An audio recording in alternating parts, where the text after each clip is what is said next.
Well, good morning, YouTubes. Is it morning? No, it's afternoon. Good afternoon, YouTubes. How is everybody today?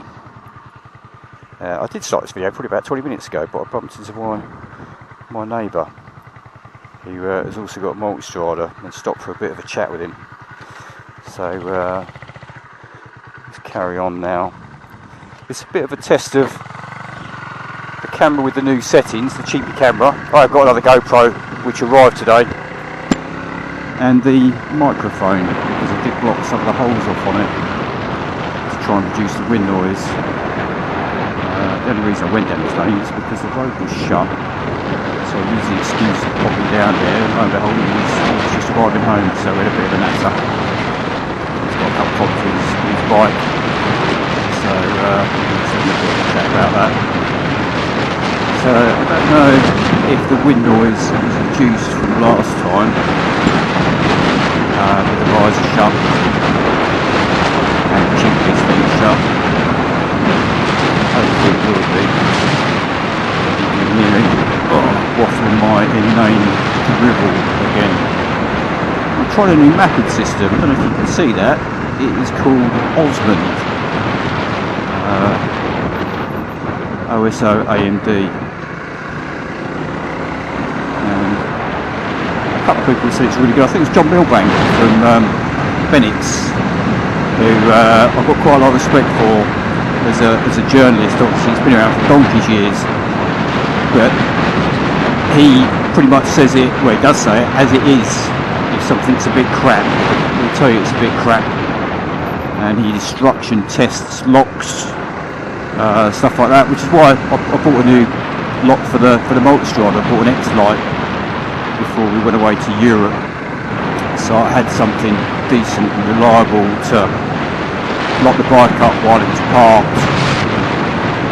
He did a test on one, and I think it took sort of like 4 discs to cut through it. The discs were shattering, the cutting discs, and that was on a mains grinder as well, rather than a battery grinder. So I've got one of those, and it does give you a bit of confidence to know that someone has tested it to destruction to get through. Look at this litter. That really pisses me off. Scumbags chucking stuff out on the lanes. But yeah, no, so far the mapping system looks quite good. So let's have a bit of a gentle cruise down towards Dymchurch in Kent, which isn't too far from me. It might start raining. If it properly pisses down, I'll probably put the camera in my pocket, to be fair, because it isn't in a waterproof case.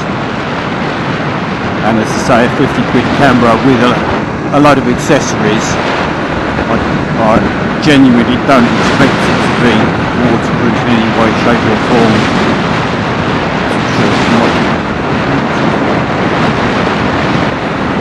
But what I did do the other day was change some of the settings, because if you saw an earlier video, all the greenery was really green. As Billy Connolly would say, it was green, and it didn't quite look right. A bit of building work. So I've reduced I think the saturation was on like +20, so I've reduced it to 0, and we'll see what it's like. Yeah, try getting on the other side of the road. Volvo drivers. I did used to have a Volvo estate, and you know what, it was a cracking upgrade too, actually. I bought one as a mobile skip. I was doing some work on the house. I was building my I was building my workshop, someone else built it, but I had a load of rubble to clear from my garden. What have we got here? Oh, lovely. Yeah, a load of rubble to clear from my garden, and I worked out it was cheaper for me to buy a Volvo estate, I think I paid 600 quid for it, than hire multiple skips. So I just bought a Volvo estate, and I filled it full of shite and did multiple tip runs, and then I had it for about 6 months, I think, in the end. And it got to the point where I actually really loved it. So I sold the old one that I had, and I treated myself to a newer one, and yeah, it was really nice, but it was a bit dull. You know, it's a Volvo. What else can you say? But it served the purpose. This bloke hasn't seen me at all, so I'm not going to risk trying to overtake because he's too busy cutting a hedge. There's a lay-by there. I scoot past when we get to that. On the super nimble 250RS. You see me, he's waving me through. Nice one, cheers. The joys of living in the countryside. Even though I'm just on the edge of town, I literally come out of my house and within, you know, well, I live on a lane, so within seconds I'm out in the rural, which is lovely. I couldn't live in a town, you know, not a town, but I couldn't live in a city. If ever I go into London, I don't like it. Too busy, too many people, too many scumbags, you know the score. Especially on a bike. You know, I've been in London before, and you see the gangs of scooters, and they look at you and you think, are they about to do a U-turn? And all the time I was working in London, I was quite lucky, I suppose. I didn't really have any issues, but you know, people that did get kicked off their bikes and threatened and what have you. Got to the point where if I was working in London, I would take my personal mobile phone out of my tank bag and stick it in my pocket just in case. BT. Is that power line? Probably a power line actually. Limit. Just roll it off a little bit.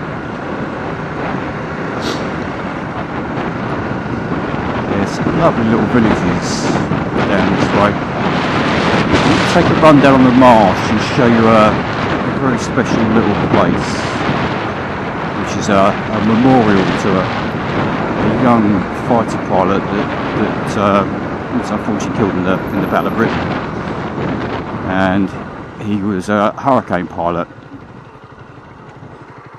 called Arthur Clarke. And his plane crashed into the marsh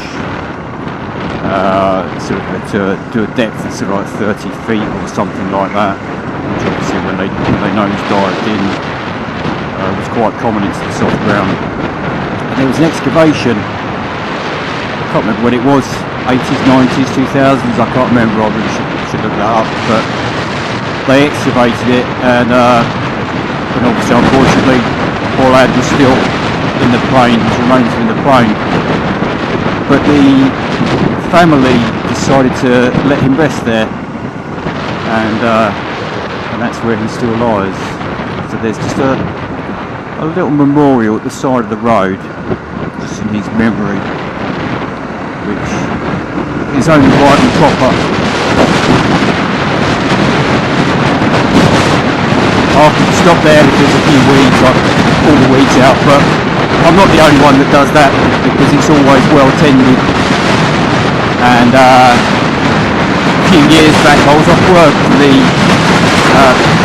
11,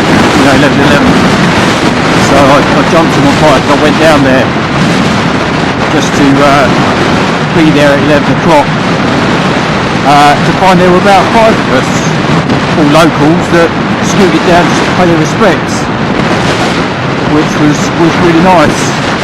I pulled my phone out so we could have the radio on, obviously to make sure that we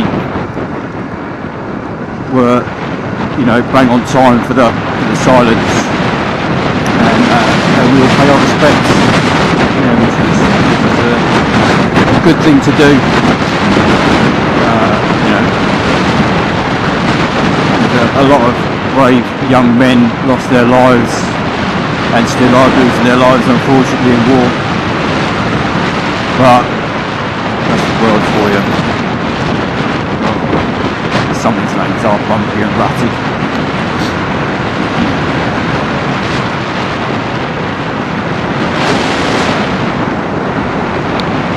But I do like getting out here. This is my therapy. You know, some people go fishing. Some people go do lots of things, you know, play with cars, play with bikes, which is what I do as well. For me, getting out on this little bike is a breath of fresh air. Even on a day like today where I think it's like 12 degrees and it's starting to rain. I haven't got a waterproof with me, but you know what, I don't really care. A bit less speeds. I'm sure cameras make it look like you go faster than you are, but look at the speed and you can genuinely see 35, 40 miles an hour.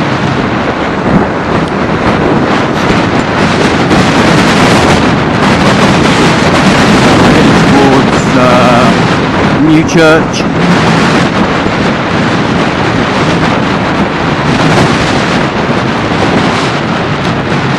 Slow down to the village. It's not far out of the new church where the memorial is. Might not make it all the way down to the church if this rain keeps up. I don't know if you can see on the lens or if you can hear it flapping against the visor. But I've only got jeans, you know. Don't bring a jacket on if you can see it in the mirror. Oh, an indicator. Eee. Oh, it just wants me to go past. I'm stopping there.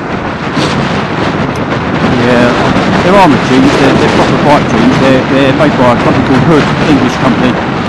And they are free line. I've got D30 armour in them as well, so as jeans go they're probably as safe as you're going to get, and I really rate them.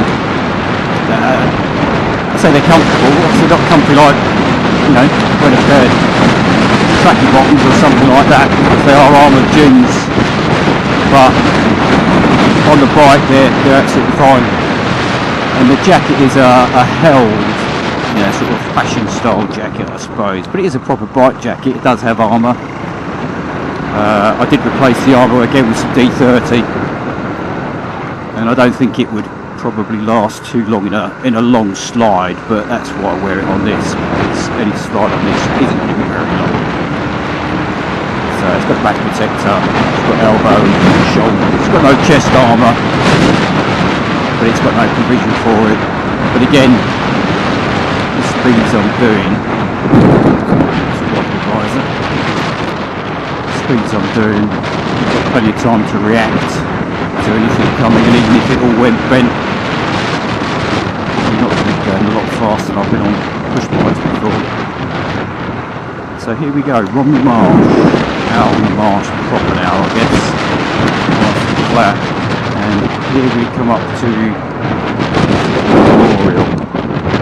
We'll spin around so you can see it properly.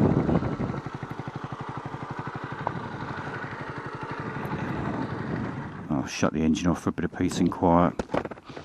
So here we go. Arthur William Clarke. Let's pop this stuff back up again.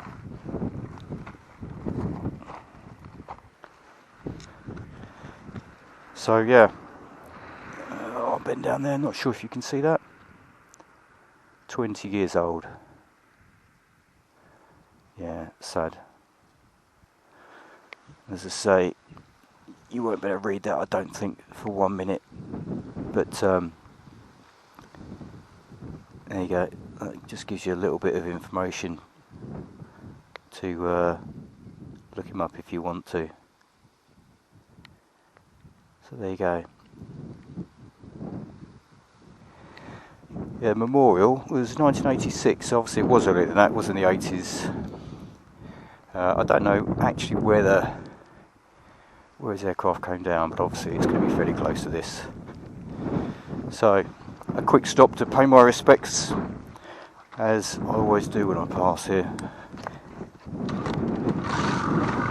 Kickstart the beast back into life.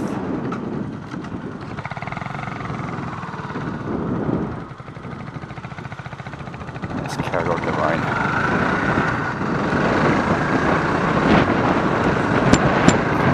Down. tumbling. Normally when I visit that. It's something we should always remember. The pilots of not in the UK, I guess, but other nations that fought for their freedom still do. Okay, this is quite new.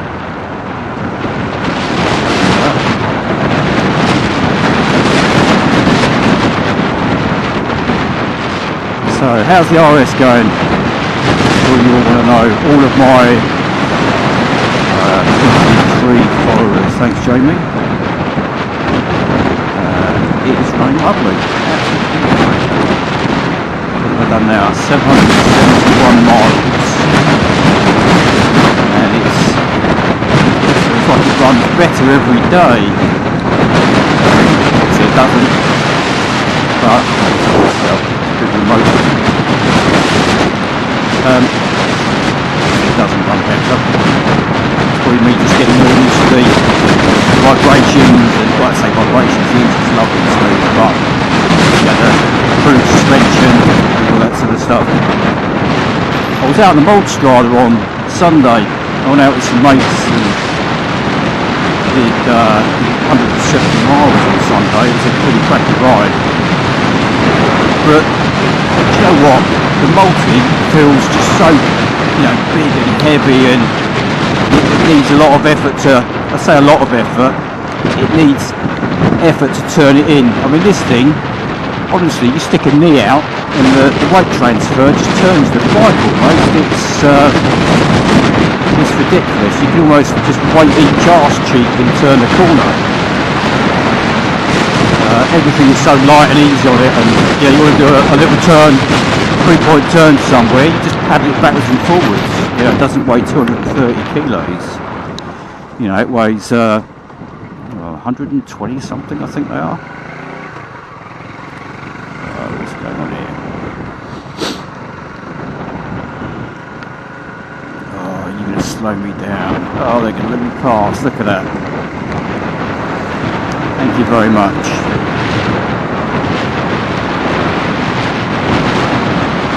So you don't get that when you live in a town, or not a town, you don't get that living in a city. Everyone's so busy to get from A to B. But out here, you know, if you're on your bike, quite often people will pull over and they'll let you come past because they're not in a rush anywhere.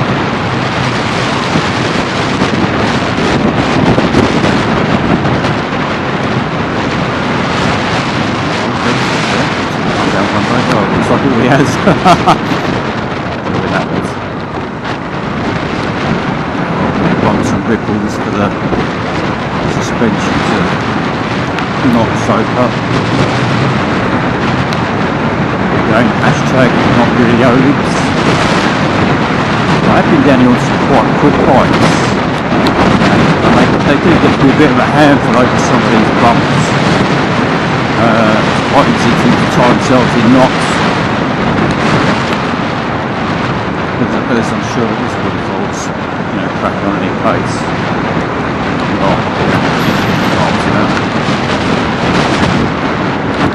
And as it is starting to rain, a little bit more on the road is starting to now be I'm sure they're not off to anywhere important, not out on the marsh. Maybe there's a sheep bridge somewhere. Yeah, as it is starting to get wet, these tyres are terrible. They are absolutely appalling. So I will roll off. I was lucky to still place a couple of hours ago. This one down here. There are some lovely places out here. It's just that little bit remote. Probably Marsh, it's just a bit like Sheffield when it gets snowed in. Things to worry about. Brothers and sisters and cousins and, you know, well, at least in Sheffield they got wet feet in Sheffield. Allegedly. Sorry for anyone who watches this, I don't know what does. It's raining now. really might have to speak home.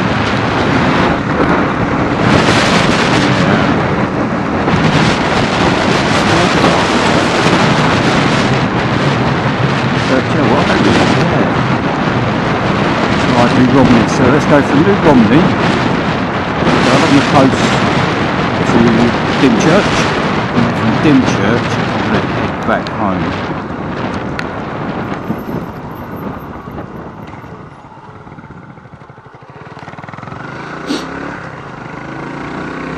Now, I have bought a new GoPro, say new GoPro, I bought a used GoPro, second-hand one.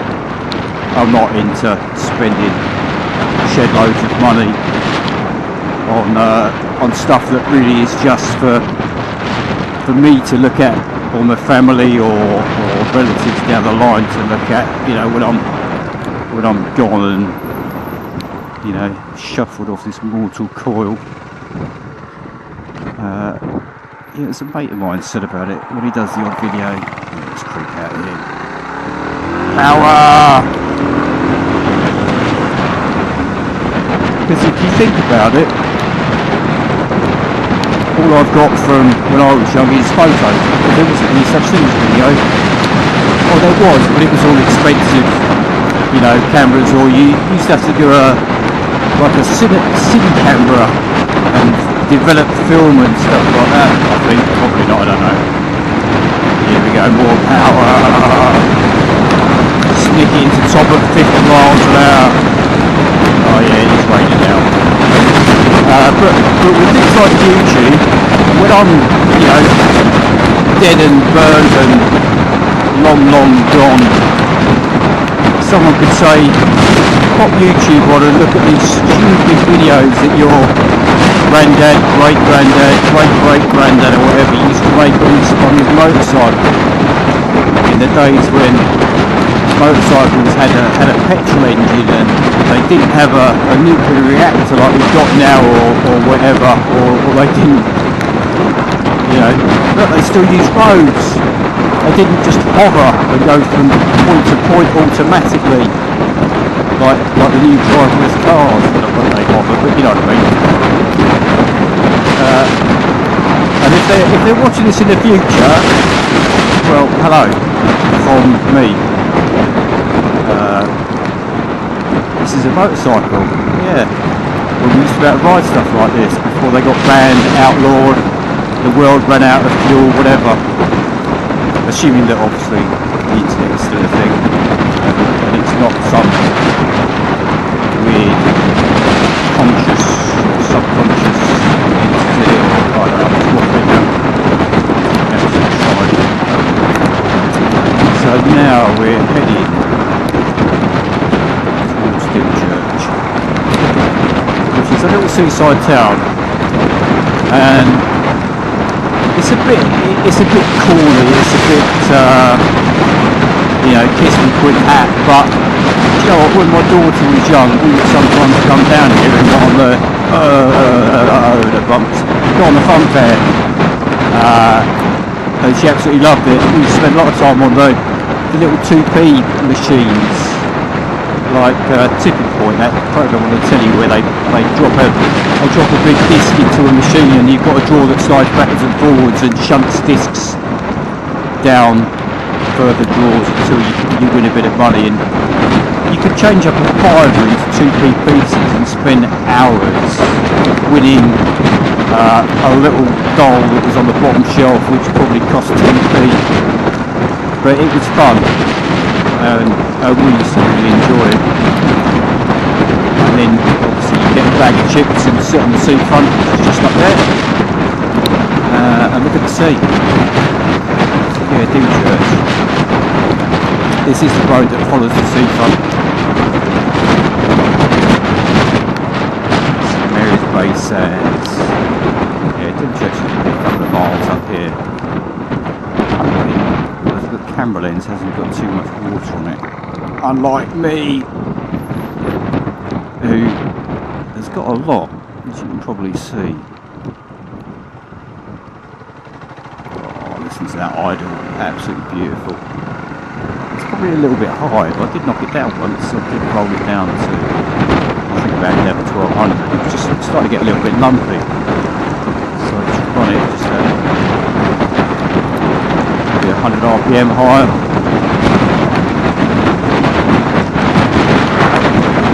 It's lovely. Very light, so we're going to go up.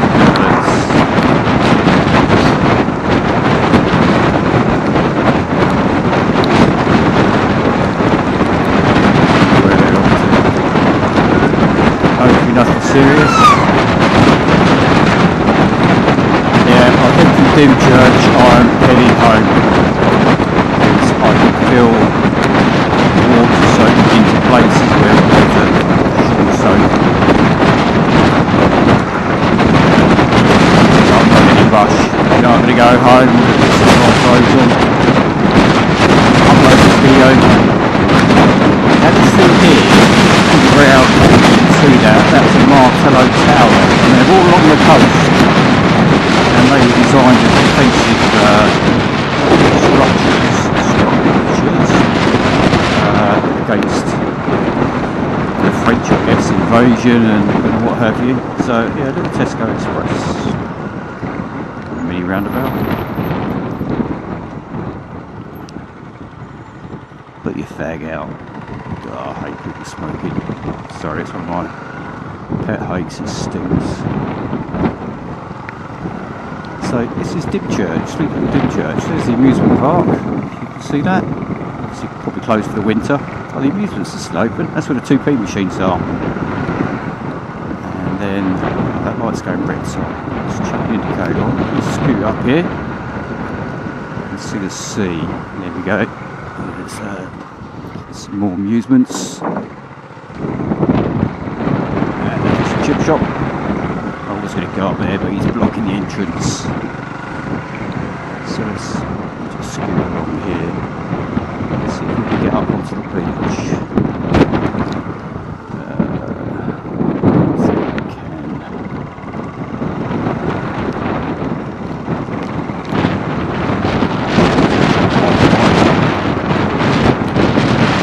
It's getting windy and rainy. That's a private road, but look at that. Yeah. See, look, 250RS, spread it around. Okay, I wonder if I can ride up that little path. Yes, I know it's a footpath, but we're in the middle of nowhere, there's no one around. Let's do a little test for the 250RS. Yeah, you couldn't do this on a multi-strada or a GS. Not quite in one go.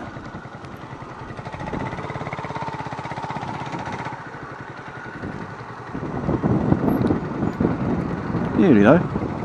Oh, that's rough, look at that sea. Not surprised.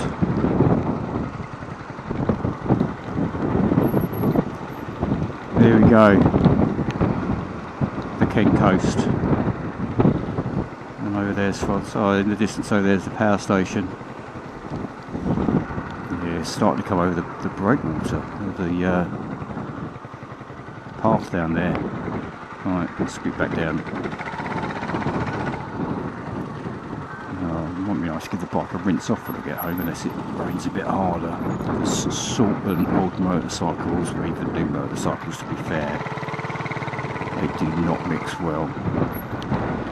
I'm sure all of us with a motorbike have put one away over the winter without rinsing it off, and then about 2 weeks later have gone and opened the garage door to see something a bit furry and damp and horrible. Where's this guy going? Let's pop up the footpath. At walking pace, obviously.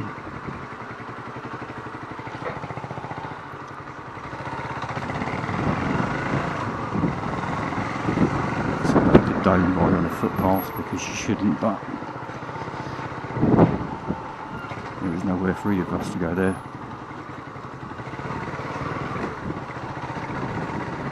There you go, fish and chip shop's open. I'm feeling a bit hungry actually. I could fancy fish and chips. If it wasn't raining I'd stop off and have some, but it is. So there'll be no stopping today.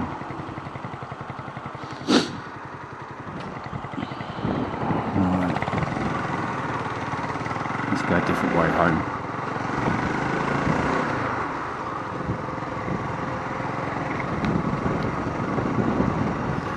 I can't feel any water through the jacket yet. I think it was supposed to be showerproof or shower resistant or whatever. So far so good. Oh, this little place here, this coffee lounge, lovely little place in there. Oh, road closed. Okay. Alright, scrap that idea. Let's go this way then.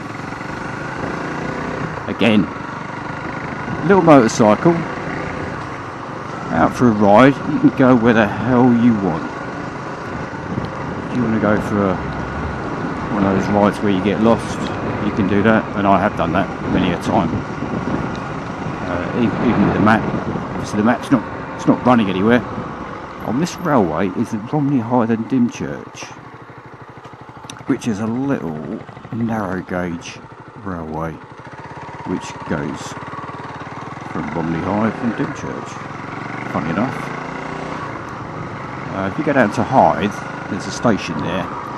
You can jump on the train and go along the line. Little steam train, it's very nice. So right, now on the marsh.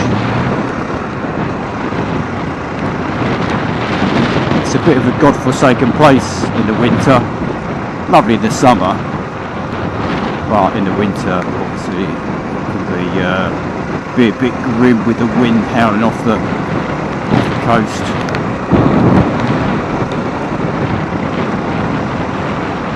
The rain's eased off a little bit. What's that van doing? Oh, and on the corner, lovely.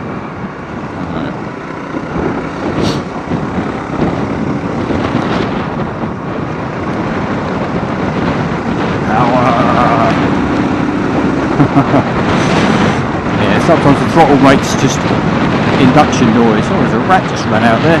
Decided that seeing the beast hammering towards him, decided it was going to be a safer bet to run back into the hedgerow.